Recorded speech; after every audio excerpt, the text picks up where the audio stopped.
पहले आपको वो भी सुनवाते हैं कि आखिर क्या कुछ कहा था। हर महीने महिलाओं को 1500 रुपए प्रति माह दिलवाया जाएगा। गैस का सिलेंडर 1000 रुपए का नहीं, 500 रुपए का आपको मिलेगा। आपके लिए 100 यूनिट बिजली माफ होंगे, सबके लिए 200 यूनिट बिजली बिल की माफ होगी, मतलब आधी। आपको झूठी गारंटी देने वालों से भी सावधान रहना है और जिन लोगों की अपनी कोई गारंटी नहीं है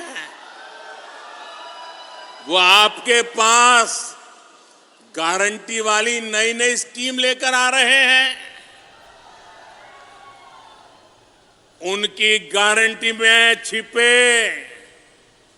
खोट को पहचान लीजिए।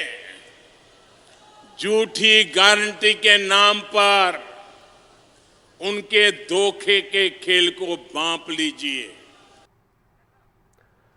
और लगातार जिस तरह से चुनावी माहौल तैयार हुआ है, चुनावी मंच तैयार हुआ है, एक तरफ बीजेपी ने आगाज किया, कांग्रेस ने आगाज किया, तो अब आम आदमी पार्टी ने भी मध्य प्रदेश से आगाज किया है। लेकिन किसका फायदा किसे होगा ये देखना भी बड़ा दिलचस्प होगा। चलिए, कुछ मेहमान हमारे साथ जुड़ रहे हैं। सनवर पटेल, प्रवक्ता बीजेपी, के मिश्रा, अध्यक्ष मीडिया विभाग मध्य प्रदेश कांग्रेस, और रमाकांत पटेल, प्रवक्ता आम आदमी पार्टी। तीनों मेहमानों का बहुत बहुत स्वागत है। सबसे पहले सनवर पटेल जी, जिस तरह से साफ तौर पर देखा जाए, खासकर के अरविंद केजरीवाल ने जिस तरह से ग्वालियर में सभा की, उनके निशाने पर सिर्फ और सिर्फ बीजेपी रही और उन्होंने साफ तौर पर सवाल यही किया कि अगर मैं रेवड़ी बांट रहा हूं तो आखिर परेशानी बीजेपी को क्या है, मोदी जी को क्या परेशानी है? देखिए, केजरीवाल साहब ने दिल्ली में जिस प्रकार से काम करने का प्रयास किया, जिस प्रकार से शराब घोटाला हुआ, जिस प्रकार से उनके आधे मंत्री जेल की हवा खा रहे हैं, जिस प्रकार से शीश महल पर वो जवाब नहीं दे रहे हैं, करोड़ों रुपए के पर्दे कहाँ लगे, कैसे लगे,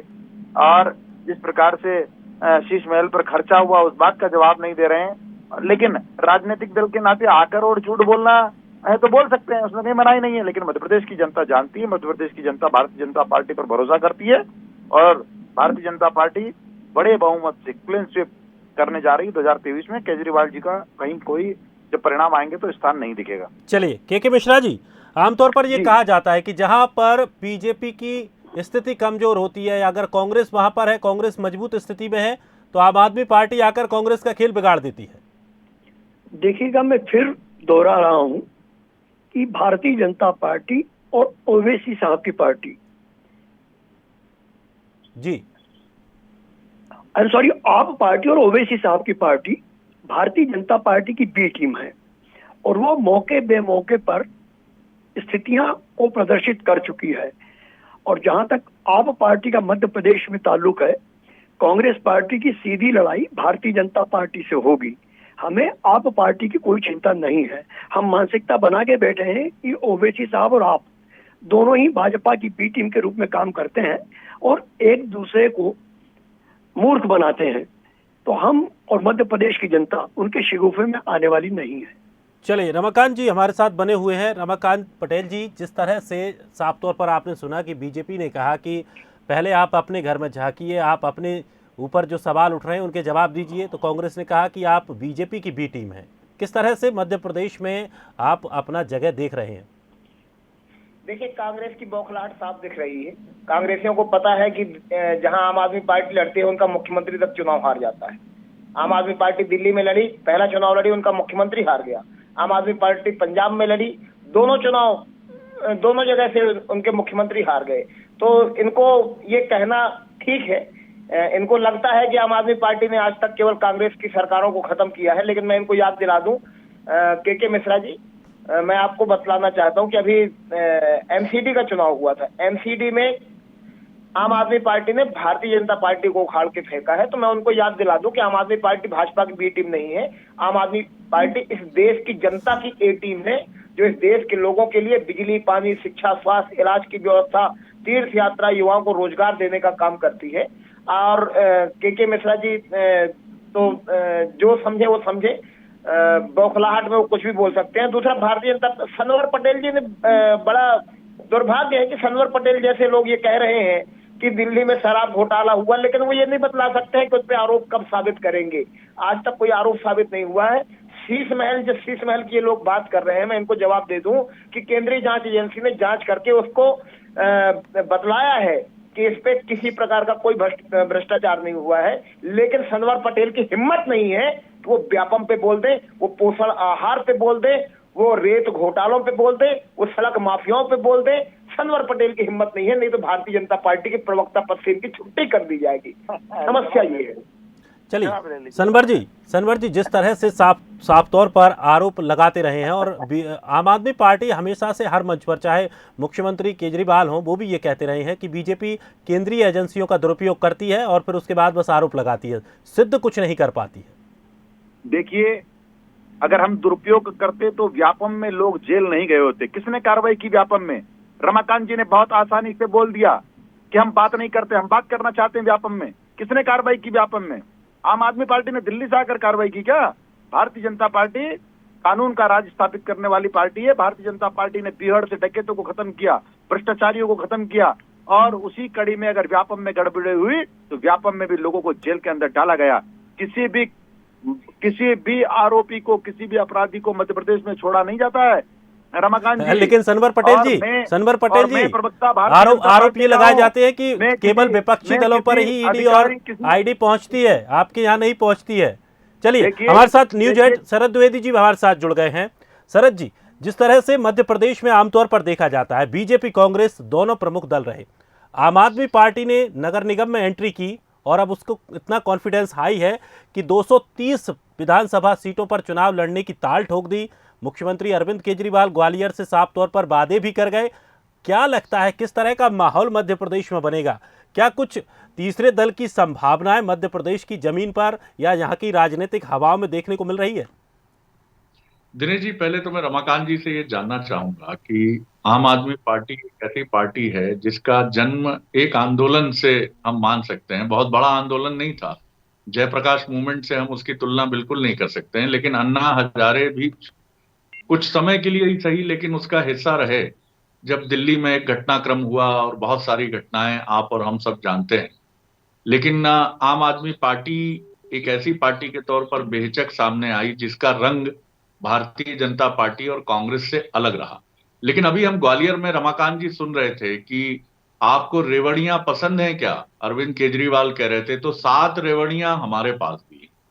हम समझते हैं कि सत्ता में आने का एक प्रयास सभी पार्टियों का लोकतंत्र में होता ही है, लेकिन अगर आपने भी ये समझौते इतनी जल्दी शुरू कर दिए पंजाब हासिल करने के बाद कि आप न सिर्फ रेवड़ियां अपनी जेब में डालकर लाए हैं दूसरी पार्टियों की तरह, कांग्रेस की तरह, बीजेपी की तरह, बल्कि आप तो पूछ भी रहे हैं कि 7 रेवड़ियां हैं हमारे पास, कौन सी चाहिए आपको, एक एक करके मैं नाम ले रहा हूं।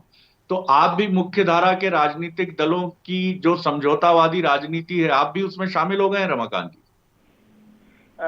द्विवेदी जी, मैं बिल्कुल बड़े सम्मान के साथ बतलाना चाहता हूं, सरकारों की जिम्मेदारी होती है आम जनता से लिए हुए टैक्स के पैसे का उनके लिए इस्तेमाल करने की। वो काम दिल्ली में, पंजाब में आम आदमी पार्टी की जनता ने बखूबी किया है। लेकिन चाहे बिजली मुफ्त देने की बात हो, पानी की बात हो, शिक्षा, इलाज, बस की यात्रा, तीर्थ यात्रा, युवाओं को रोजगार, ये तमाम चीजें आम आदमी पार्टी की सरकार ने अच्छे से करके दिखलाया है।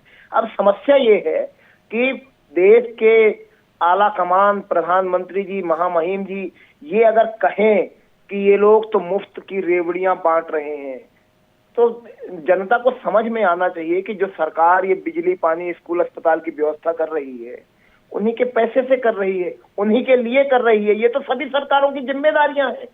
तो इसमें अगर ये कहा जाता है कि भाई कौन कहेगा कि हमको ये नहीं चाहिए, सबके लोगों के ही टैक्स के पैसों से तो उनको मिल रही है ना शरद जी, तो कौन कहेगा कि हमको नहीं चाहिए? बिल्कुल चाहिए, सबको चाहिए। क्या नेताओं को नहीं चाहिए रहती है? आप बतलाइए कि कौन से विधायक हैं, सांसद हैं, मंत्री हैं जो ट्रेन की यात्रा मुफ्त नहीं लेते? रमाकांत जी, यही प्रेशर तो है ना। आज हम कांग्रेस को देखते हैं कि वो, मैं नहीं कहूंगा कि वो कभी सनातन परंपरा की मुखालिफत करने वाली पार्टी रही है, लेकिन आज उसको बढ़ चढ़कर ये बताना पड़ रहा है कि वो राम मंदिर के पक्ष में खड़ी है, हनुमान जी की प्रचंड भक्त है, आपसे भी मैं जानना चाहूंगा, राम मंदिर और सनातन परंपरा को लेकर आम आदमी पार्टी का क्या रुख है?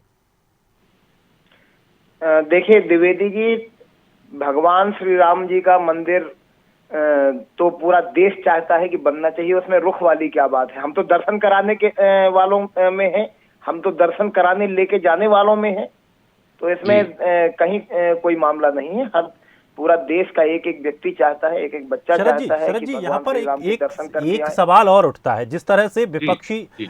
एकता को जोड़ने की बात हो रही है, अभी पटना में बीते दिनों एक बड़ी बैठक हुई, तमाम दल के नेता पहुंचे, अरविंद केजरीवाल भी उस बैठक में पहुंचे थे और राहुल गांधी भी वहां पर पहुंचे थे, बातचीत हुई थी। खबर निकलकर सामने ये आ रही थी कि जहां जहां पर कांग्रेस मजबूत होगी या दूसरे दल जहां पर मजबूत होंगे, तो जो यहाँ पर बैठकर मीटिंग कर रहे हैं वो उनके राज्यों में जाकर हस्तक्षेप नहीं करेंगे। लेकिन छत्तीसगढ़ में आज फिर अरविंद केजरीवाल पहुंच रहे हैं, भगवंत मान पहुंच रहे हैं। क्या विपक्षी एकता नहीं हो पाएगी? जिस तरह से जो जोड़ने की कोशिश नीतीश कुमार ने की, वो भी कहीं ना कहीं फेल होती नजर आ रही है। अब फेल होना कहना तो जल्दबाजी होगा, लेकिन अरविंद केजरीवाल आप समझ सकते हैं कि एक ऐसे राजनेता हैं जो स्टार मटेरियल है जिनके पास। नीतीश कुमार, ममता बनर्जी और अरविंद केजरीवाल, अगर आप गैर भाजपाई विपक्ष, राहुल गांधी तो निर्विवाद रूप से एक बड़े नेता हैं ही इस गठबंधन के, जो महाजुटान के तौर पर प्रचारित किया गया है। लेकिन अगर चमकते हुए सितारों की बात करें राहुल गांधी जी के अलावा, तो ये तीन ही नाम है, और इन तीन नामों में से भी अरविंद केजरीवाल का नाम अपना एक अलग महत्व रखता है, क्योंकि उन्होंने जिस तरह की लड़ाई लड़ी है, वैसी लड़ाई क्योंकि ना ममता बनर्जी पश्चिम बंगाल से बाहर निकल पाई हैं, न नीतीश कुमार निकल पाए हैं कि एक राज्य उन्होंने हासिल किया हो बिहार के अलावा, और न ये कारनामा देश में कोई दूसरा राजनीतिक दल बहुत ताकत से, अपवाद स्वरूप कुछ उदाहरण हो सकते हैं। तो मुझे लगता है कि अरविंद केजरीवाल का जो स्टार मटेरियल है, वो दब के या पीछे हटकर नहीं चलेंगे, वो फ्रंट फुट पर खेलेंगे। असली स्वरूप तो नतीजे आने के बाद 2024 में इस जो गठबंधन की बात है वो सामने आएगा। लेकिन कांग्रेस के और अरविंद केजरीवाल के या आम आदमी पार्टी के जो संबंध हैं, तो ये गठबंधन बहुत लंबा चलेगा, दौड़ता चला जाएगा। अभी चूंकि बीजेपी की ताकत को रोकने की एक कोशिश है, तो कुछ न्यूनतम साझा प्रोग्राम के तहत ये साथ जरूर आए हैं, लेकिन अभी ये टिप्पणी करना कि फेल हो जाएगा, बहुत ताकत नहीं है, लेकिन अंतर विरोध तो रहेंगे दिनेश जी। बिल्कुल, और एक जो आगे आने की प्रतिस्पर्धा की जो एक होड़ बची है, उसमें कोई भी पीछे फिलहाल तो नहीं रहने वाला। मिश्रा जी चलिए, एक रिएक्शन जरूर लेना बिल्कुल चाहेंगे। मिश्रा जी का रिएक्शन लेंगे, उससे पहले एक बार मिश्रा जी का रिएक्शन लेंगे, उससे पहले एक बार वो बातें जो फ्री रेवड़ी की बात अरविंद केजरीवाल ने कही, एक बार वो और सुनवा देते हैं दर्शकों को, फिर उसके बाद के मिश्रा जी से। हर दिल्ली वाले के हाथ में मैंने 7 फ्री की रेवड़ी रख दी। 7 फ्री की रेवड़ी। पहली रेवड़ी, हर दिल्ली वाले की बिजली मुफ्त कर दी मैंने। दूसरी फ्री की रेवड़ी, पूरे दिल्ली में शानदार स्कूल बना दिए। तीसरी रेवड़ी, सबका इलाज मुफ्त कर दिया। चौथी रेवड़ी, सबका पानी मुफ्त कर दिया। साफ पानी, और पानी का बिल नहीं आता, पानी का बिल 0 आता है। पांचवी रेवड़ी, बसों के अंदर महिलाओं का सफर फ्री कर दिया। छठी रेवड़ी, हर एक घर के बुजुर्गों को फ्री में तीर्थ यात्रा करा के लाता हूं। और 7वीं रेवड़ी, अपने युवाओं के लिए रोजगार का इंतजाम कर रहे हैं।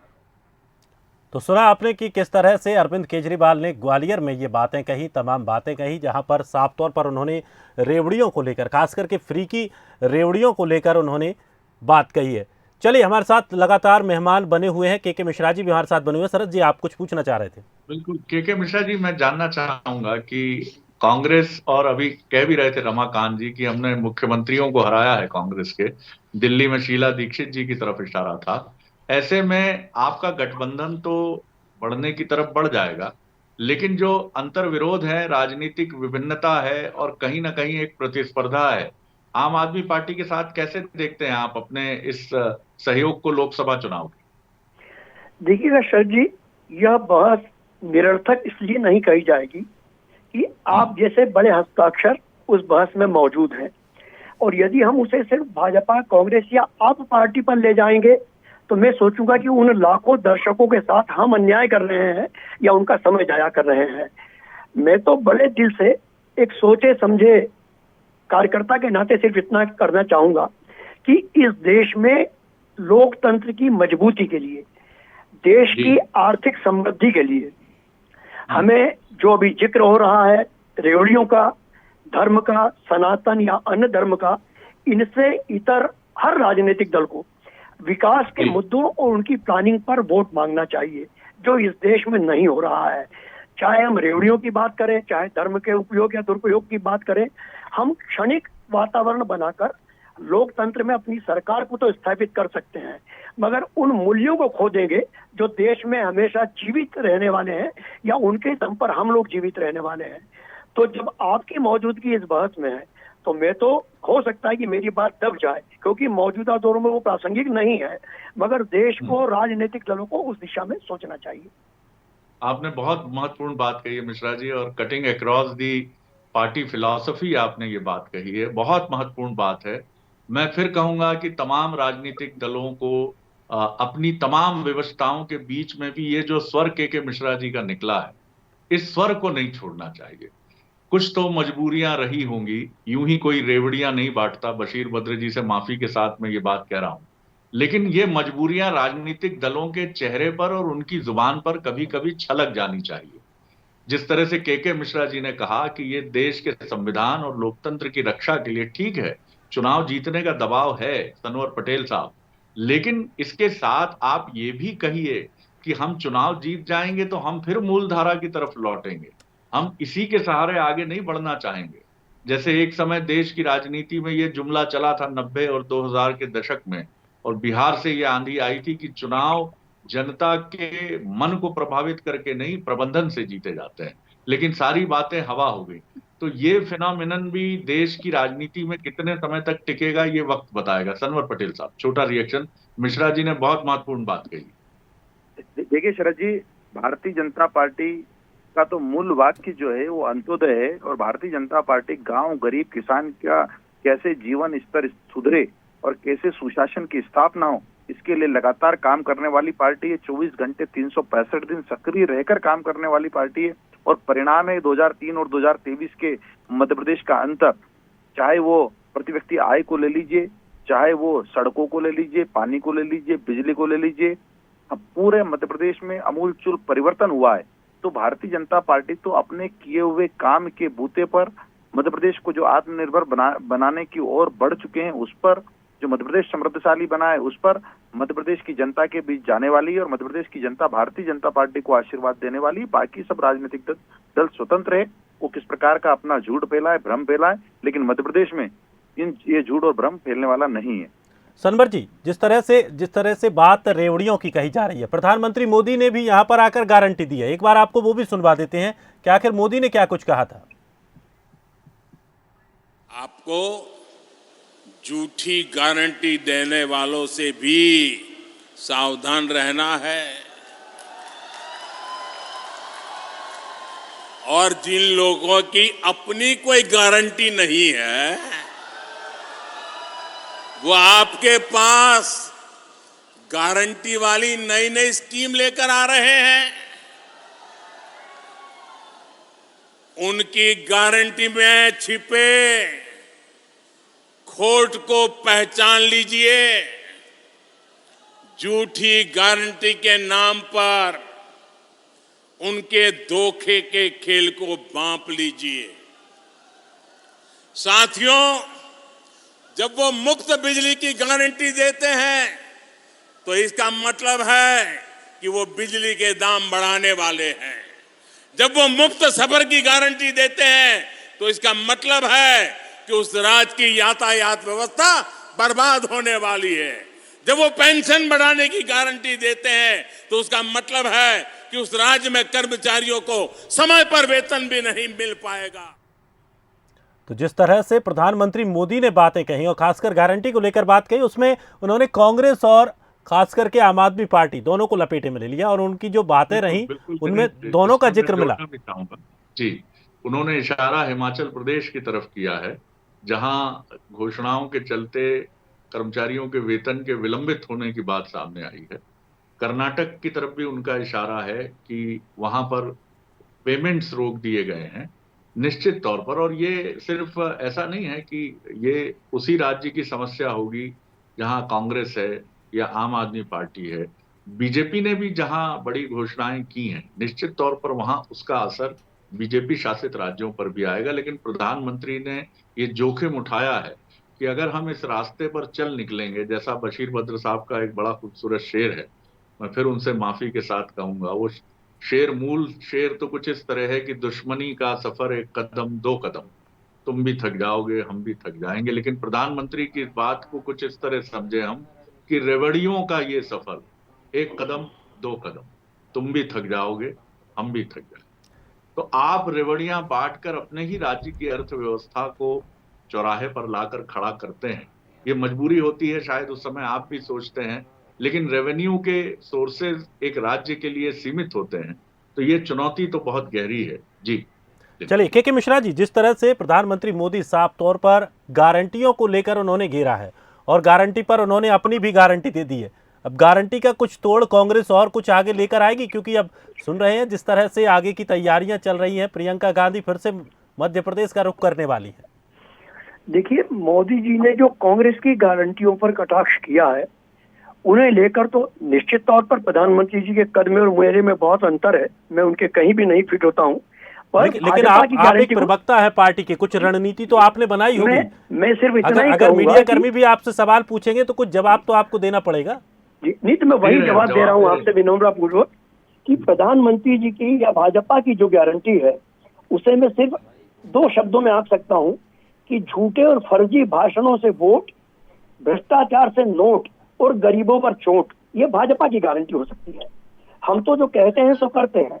हमने किसानों की कर्ज माफी के लिए माननीय कमलनाथ जी ने कहा था, वो कर्ज माफी हमने की। हमने अन्य जितनी योजनाएं थी 100 दिन में 100 योजनाएं पूरी की। चलिए अब फिलहाल इन योजनाओं को लेकर अब आप जनता के बीच जाइए, अब कितना उसका असर अब होगा, जिस तरह से उस समय आपने जो योजनाएं चलाई उसका कितना फायदा लोगों को मिल पाया, वो अब 2023 के चुनावों में देखने को साफ तौर पर मिल पाएगा। फिलहाल आप सभी मेहमानों का बहुत बहुत शुक्रिया हमारे साथ जुड़ने के लिए। सनवर पटेल जी, के मिश्रा जी, हमारे साथ जुड़ने के लिए आपका भी बहुत बहुत शुक्रिया। वहीं शरद द्विवेदी जी, आपका भी बहुत बहुत शुक्रिया। इसके अलावा आम आदमी पार्टी से रमाकांत पटेल जी, आपका भी बहुत बहुत शुक्रिया। तो 2023 का ये महामेला है और इसमें तमाम तरह के जो बड़े बड़े सियासतदान हैं वो आ रहे हैं और अपनी अपनी बातें जनता के सामने रख रहे हैं, लेकिन जनता का रुख किसकी तरफ होगा ये देखना बड़ा दिलचस्प होगा। फिलहाल इस बुलेटिन में इतना ही। लगातार अपडेट के लिए आप देखते रहिए बंसल न्यूज।